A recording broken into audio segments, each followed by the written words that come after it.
마태복음 25장 31절부터 46절까지 말씀 우리 교독하겠습니다. 인자가 자기 영광으로 모든 천사와 함께 올 때 자기 영광의 보좌에 앉으리니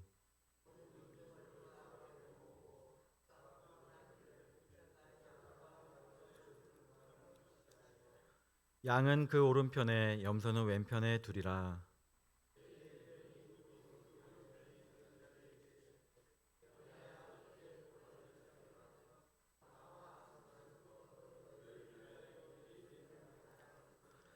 내가 주릴 때에 너희가 먹을 것을 주었고 목마를 때에 마시게 하였고 나그네 되었을 때에 영접하였고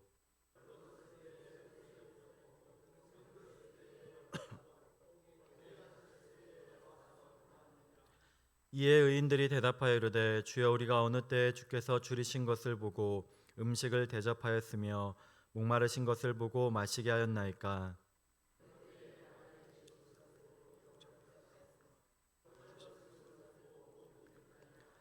어느 때에 병드신 것이나 옥에 갇히신 것을 보고 가서 배웠나이까 하리니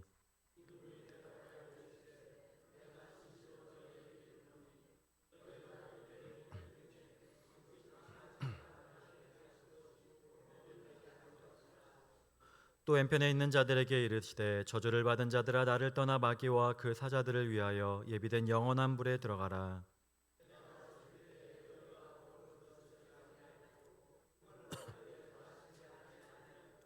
나그네 되었을 때 영접하지 아니하였고 헐벗었을 때 옷 입히지 아니하였고 병들었을 때와 옥에 갇혔을 때 돌보지 아니하였느니라 하시니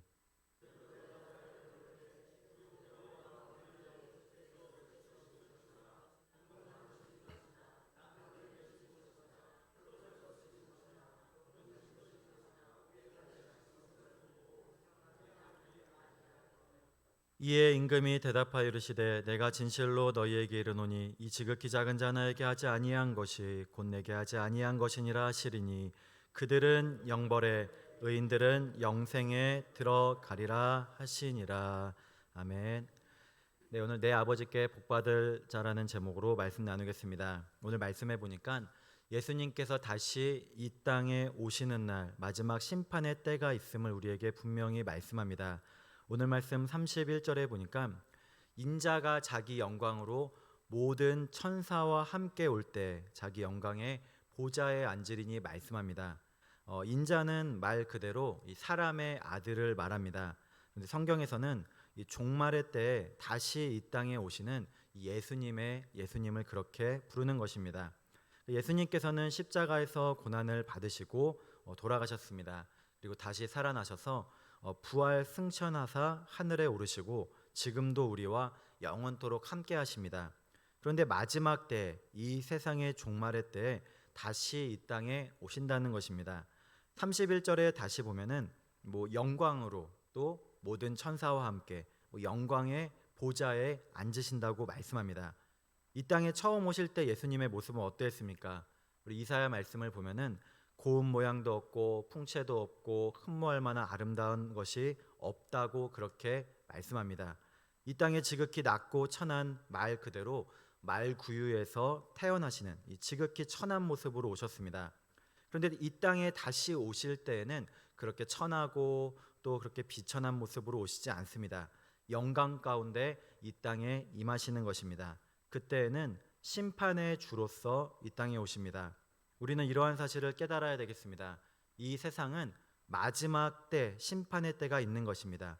온 세상을 창조를 했을 때 처음 시작이 있고 이 세상은 끝이 있다는 것입니다. 또 거꾸로 생각하면은 우리가 먼저 이 땅의 삶을 마치고 우리의 호흡이 생명이 다하는 날 우리에게도 죽음의 때가 있는 것입니다. 우리는 이러한 사실을 깨닫고 그 때를 위해서 영적으로 깨어 있어야 되겠습니다. 우리가 언제일지는 알 수 없습니다. 그렇지만 인내하고 기다리며 충성되고 지혜 있는 종이 되어야 되는 것입니다. 하지만 지금도 우리 많은 사람들은 그것을 깨닫지 못한 채 이 세상에 지금 눈에 보이는 삶이 전부인 것처럼 또 살아가고 또 죽은 이후에도 다시 이 땅에 태어나거나 다시 다른 삶이 있다고 착각하며 살아갑니다. 거짓에 속아 살아가는 것입니다. 우리는 이러한 것에 결코 속아서는 안 되겠습니다. 스님에서 목사가 된 서재생 목사님의 49제에 관한 글을 보면 내용이 이렇습니다. 이 불교의 의례에는 죽은 자를 위한 의례가 두드러지게 많은데 특별히 대표적인 것이 49제라고 합니다. 49제는 죽은 사람을 위해 음식을 바치며 정성을 들여서 이 죽은 이의 명복을 비는 이 천도제를 말합니다. 그 사람이 죽은 날부터 시작해서 매 7일째마다 한 번씩 이 제를 올리는데 그것을 7번에 걸쳐 올리는 것입니다. 그러다가 마지막 7번째 드리는 제를 막제, 이 49제라고 하는데 보통 7일마다 올리는 제는 간소하게 하지만 마지막 49일이 되는 7번째 제는 이 다음 생을 결정하는 이 명부시왕의 판결 중에서도 가장 대표인 염라대왕의 심판을 받게 돼서 바로 이날에 올리는 제가 49제라는 것입니다. 불교에서는 사람이 죽은 다음에 다음 세상에서 태어나기까지의 중간 단계를 이 중유라고 해서 이 기간인 49일 동안 죽은 사람을 위해 이 땅에서 극진하게 이 제를 지내게 되면 죽은 사람의 악업이 소멸돼서 좋은 곳으로 왕생한다고 믿습니다. 그렇기 때문에 수백만 원 또 수천만 원을 주고 극락 왕생을 비는 이 천도제를 지내는 것입니다. 2017년 18년도에 우리 개봉했던 영화 신과 함께, 이 영화도 이 주호민 작가의 웹툰 영화로 만든 것인데 두 편이 모두 1편, 2편이 다 이 1,000만 관객을 달성해서 쌍천만 작품이 되었습니다. 근데 그 영화의 주된 내용은 뭐냐면은 바로 방금 소개해드린 이 49제와 같이 이 김장욱이라는 사람이 죽어서 저승에서 49일간의 재판을 받는다는 그런 기본적인 내용이 있습니다. 죽은 사람을 생각하는 것은 또 그를 위해서 이 땅에서 제사를 지내는 것은 꼭 불교가 아니더라도 이 종교를 초월해서 누구나 가질 수 있을 것입니다. 그리고 정성을 다해 예식을 해서 좋은 곳에 가기를 바라는 마음은 모든 종교가 다 공감하는 바일 것입니다.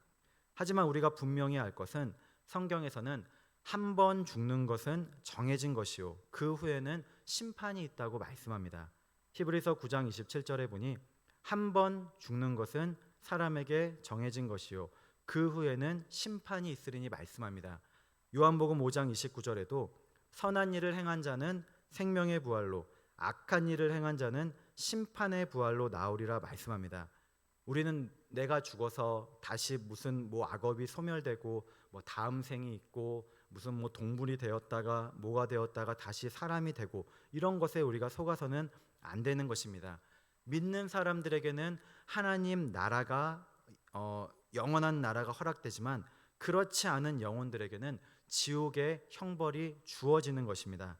이때의 심판은 그의 후손이나 다른 어떤 누군가가 이 땅에서 죽은 사람의 영을 위해 제사를 지내고 기도를 한다고 해서 그 영혼의 길이 달라지는 것이 아닌 것입니다.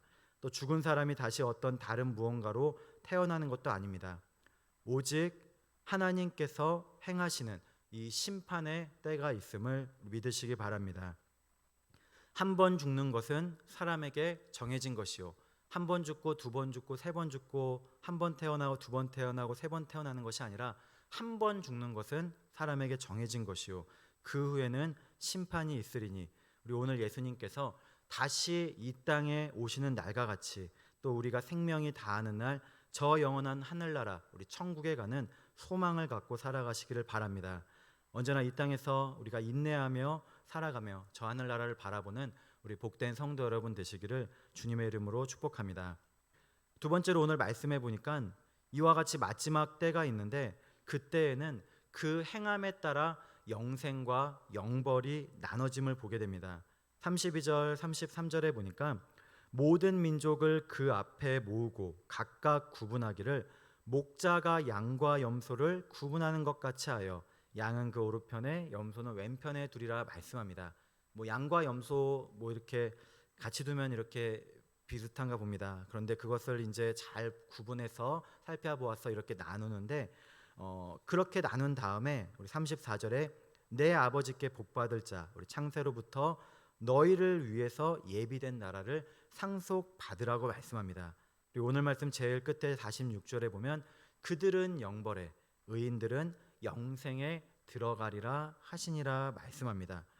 이처럼 양과 염소를 구별하는 것 같이 해서 나누는데 그 기준이 있는 것입니다. 그것은 바로 행함입니다.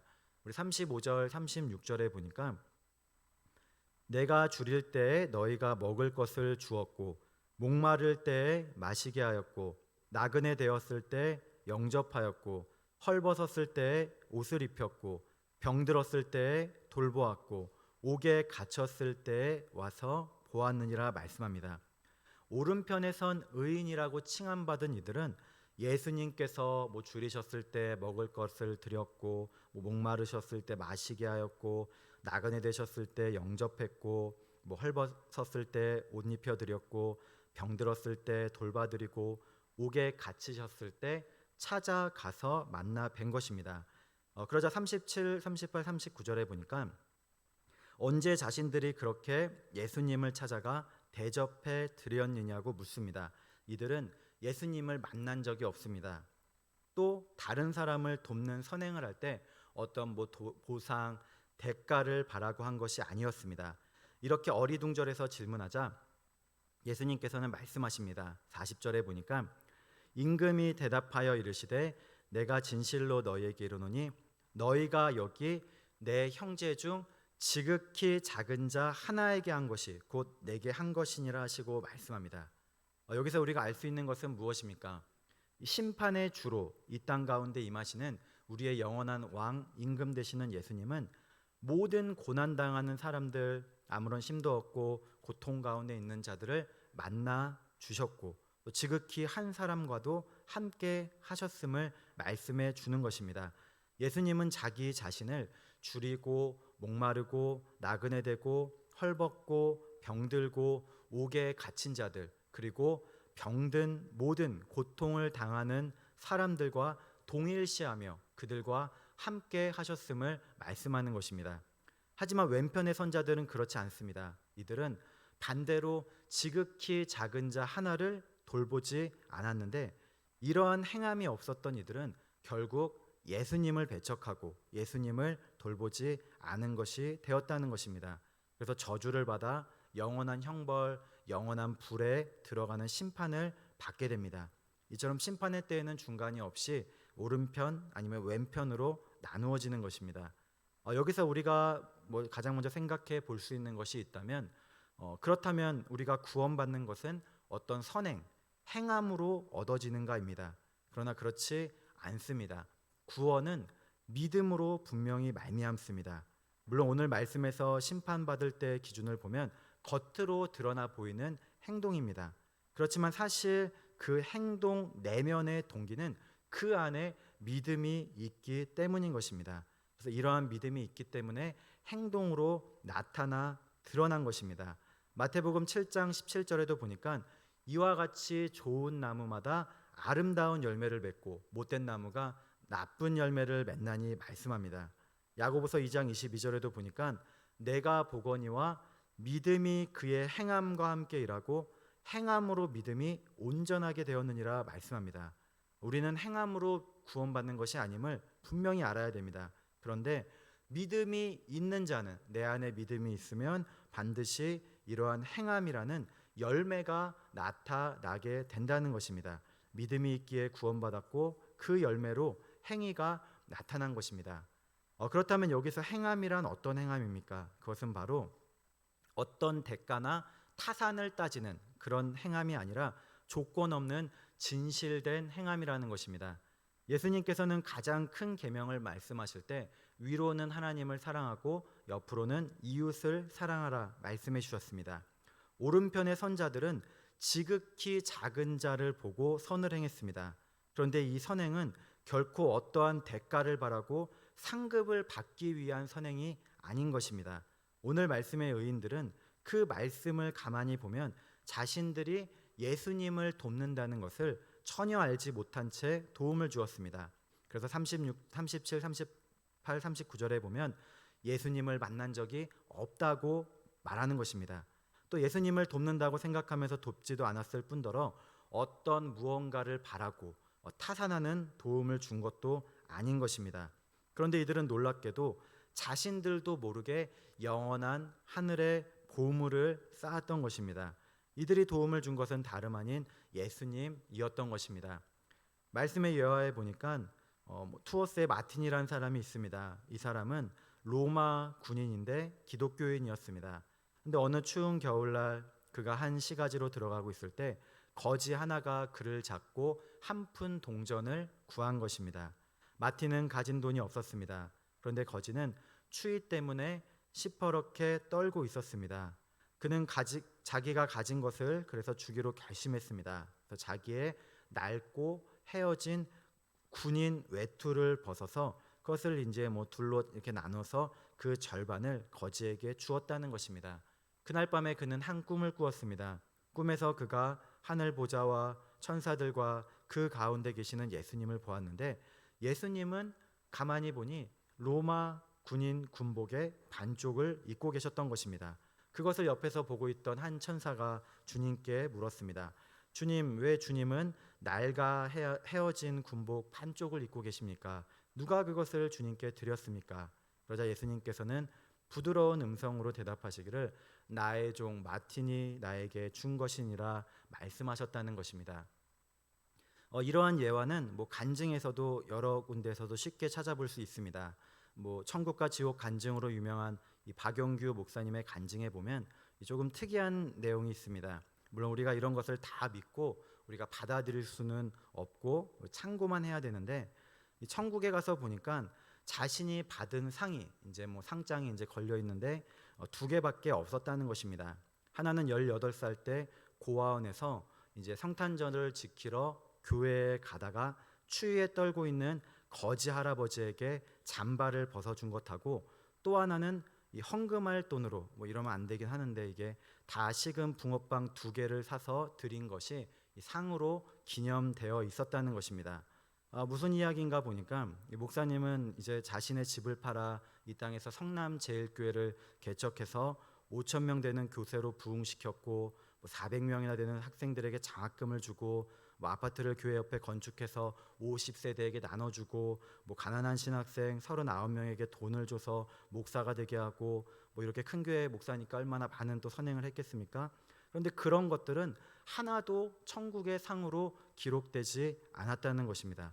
그래서 천사에게 따져 물었더니 천사는 말하기를 너는 땅에서 국민훈장 받았고 너는 땅에서 문교부 장관상을 받았으며 너는 땅에서 신학생들에게 명절 때마다 감사를 받았으니 천국에는 상이 되지 못되었다라고 가르쳐 주더라는 것입니다. 결국 상으로 기록된 것은 무엇입니까? 그 많은 선행들은 다 사라지고 고등학생 때 추위에 떨고 있는 거지 할아버지에게 잠바 벗어준 것, 다시금 붕어빵 2개 사서 드린 것, 단 2개밖에 없었다는 것입니다. 사실 이러한 간증이나 예화가 아니더라도 사실 우리는 말씀만으로 생각해 보면 마태복음 6장에 보니 우리가 구제하고 기도하고 금식할 때 사람에게 영광 받으려고 사람에게 보이려고 할 경우 이미 그 상을 이 땅에서 다 받았느니라 말씀합니다.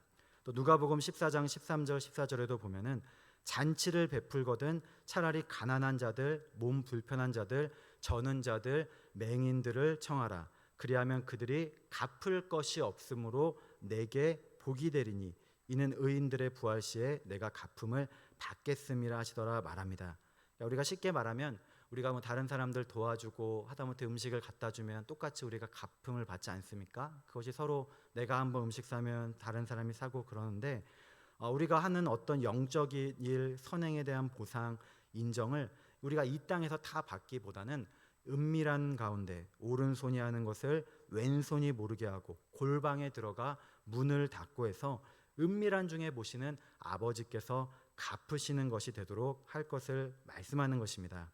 우리 역시도 다른 사람을 도울 때 내가 사랑과 선행을 할 때에는 타산을 갖고 돕는 선이 되어서는 안 되겠습니다.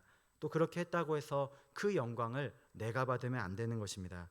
오늘 말씀의 오른편에 선 의인들은 아무런 대가나 조건 없이 선을 행하고 그 행함조차도 자신들은 몰랐습니다. 했다는 것 자체도 다 잊어버리고 심판대에 가서 주님 앞에서 알게 되었던 것입니다. 하지만 왼편에 있던 사람들은 어떻습니까? 이들은 다른 반대의 마음을 갖고 살았습니다. 특별히 44절에 보면은 여기서 남을 돕지 않은 이들, 믿음으로 말미암은 사랑과 선을 행치 않은 그 사람들의 근본 마음의 동기를 우리가 엿볼 수 있습니다. 이들은 우리가 주님인 줄 알았다면 기꺼이 도왔을 것입니다. 그런데 우리는 그 사람이 별로 도울 가치가 없는 단순하고 비천한 사람으로만 생각했기 때문에 돕지 않았다라는 것입니다. 만약 이들이 남을 도울 때 누군가로부터 칭찬을 받고 인정을 받고 그 이름이 알려진다면 어땠을까요? 아마도 기꺼이 도우려고 했을 것입니다. 그런데 그렇게 높임받는 일이 없었기 때문에 돕지 않은 것이고, 결국 그것은 예수님을 돕지 않은 것이 되고 만 것입니다. 우리 하나님께서 받기 원하시는 것은 무엇이겠습니까? 그저 남을 돕는다는 그 자체 이외에는 아무것도 바라지 않는 도움과 사랑 나눔입니다. 전혀 타산하지 않는 도움을 전할 때 영원한 하늘의 보물이 쌓이게 되는 것입니다. 우리 언제나 이러한 믿음에 따른 우리 행함을 실천하시기를 바랍니다. 최근에 바퍼 나눔 운동본부, 그러니까 바퍼 목사로 잘 알려진 최일도 목사님에 관한 기사를 보았습니다. 이렇게 어떻게 채널을 이렇게 돌리다가 기독교 채널에서 뉴스를 보는데 우연히 봤는데, 그래서 기사를 검색해 보니까 이 건물 불법 증축 문제로 이 동대문구와 서울시 그리고 주변 주민과 갈등을 빚고 있는 것 같습니다. 시에서 지어준 건물이 이 행정 처리가 그때 제대로 되지 않아 가지고 그대로 놔두다가 구청장이 바뀌면서 또 주민들이 이제 신고함으로 말미암아 지금 어려운 지경에 놓여 있는 것 같습니다. 이로 인해서 6종함 판정까지 받아서 투병을 하고 계시다는 내용입니다. 사실 지금은 우리가 이제 시대가 좀 변했고, 이게 또 바퍼라는 것이 이게 무료 급식이기 때문에 거기 오시는 분들이 다 그런 것은 아니지만, 이게 아무래도 일반 주민들, 그 근처 사는 자녀를 둔 학부모들이 보기에는 또 실제로도 보니까 이제 그런 어떤 피해나 갈등이 충분히 있다고 생길 수 있다고 생각합니다. 참으로 지혜롭게 잘 해결되어야 될 텐데 쉽지 않은 것 같습니다. 근데 우리가 한 가지 확실히 알 것은 오늘 말씀에 줄일 때에 먹을 것을 주었고, 목마를 때에 마시게 하였고, 나그네 되었을 때 영접하였고, 그 말씀 그대로 바로 바퍼 운동을 통해 실천한 것이라는 것입니다. 물론 이제 우리가 오늘 말씀에서처럼 이처럼 누군가 도움을 필요로 하는 이웃을 도와주는 것이 결코 쉽지가 않습니다. 교회 사역을 하다 보면 가끔 사무실에 종종 돈을 달라고 오는 사람들이 여러 교회 지나다 보면 있습니다. 근데 이럴 때 안 도와줘도 사실 좀 찜찜하고, 도와주자니 그 얘기 다 듣고 이게 거짓말에 속는 것 같고 난처합니다. 그런데 이렇게 단지 찾아오는 사람을 돕는 정도가 아니라 찾아가서 필요를 채우고 돕고 함께하는 것이라면 그거는 더더욱 쉽지 않을 것입니다.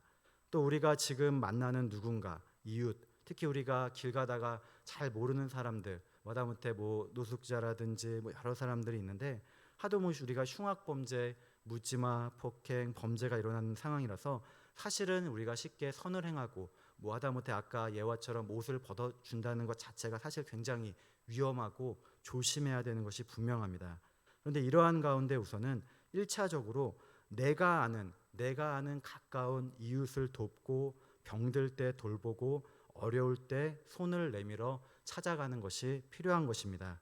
우리 좋은 나무가 좋은 열매를 맺듯이 믿음으로 구원받은 우리는 반드시 이 실천이라는, 행함이라는 선한 열매를 맺어 나가야 되겠습니다. 우리 갈라디아서 5장 6절에 보니까 사랑으로서 역사하는 믿음뿐이라 말합니다. 믿음은 믿음인데 사랑으로, 실천으로 역사하는 우리 믿음을 가지는 데까지 우리가 나아가야 되겠습니다. 지금 내가 사랑을 전하고 베풀어야 될 우리 선행이 있는 곳, 그 사람은 누구십니까? 우리 하나님께서는 하늘에서 우리가 하는 모든 것들을 지켜보시고 우리가 행하는 것을 살펴보고 계십니다. 우리 언제나 주님 앞에서 진정한 믿음을 갖고 우리 선한 열매를 맺으시기를 소망합니다. 그래서 오늘 말씀에서 내 아버지께 복받을 자들, 우리 하늘 아버지께 칭찬을 받고 그 은혜를 누리는 우리 복된 성도 여러분 되시기를 주님의 이름으로 축복합니다. 기도드리겠습니다.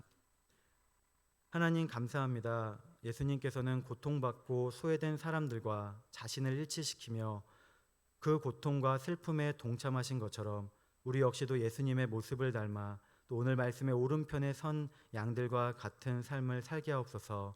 하나님의 말씀을 삼가 듣고 그 모든 명령을 지키는 우리 모두가 되기를 소망합니다. 언제나 주님 주시는 복이 우리 모든 삶에 미치게 해 주시옵고, 우리가 행하는 선행이 우리 자신을 위한 것이 아니라 주님을 위한 행함이 되어서 하나님의 주권하에 살아가는 저희 모두가 되게 해 주시옵소서. 감사드리며 예수님의 이름으로 기도드립니다. 아멘.